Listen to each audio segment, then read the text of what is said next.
Tarama testi yeni doğulan uşaqlarda aparılması çox vacib olan testlərimiz sırasındadır. Bu tarama testinin içində fərqli metabolik xəstəliklər, irsi keçən xəstəliklər, genetik xəstəliklər, endokrinoloji xəstəliklərin skrininqi aparılır, taraması verilir.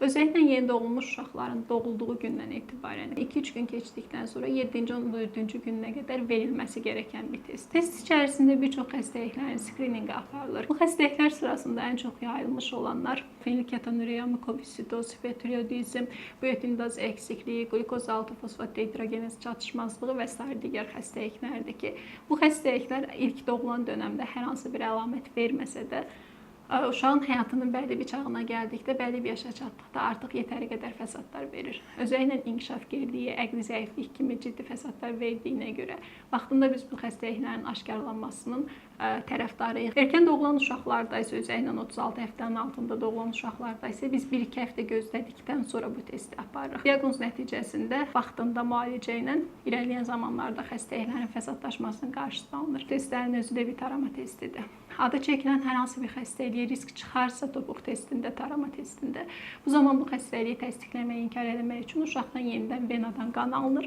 və şübhə çıxan xəstəlik yenidən yoxlanılır. Əgər təsdiqlənərsə, hansı xəstəliyin çıxmasından asılı olaraq müvafiq müalicələrin başlanılması şərtdir ki, uşaqlarımızda gələcək zamanlarda fəsadlar üzə çıxmasın.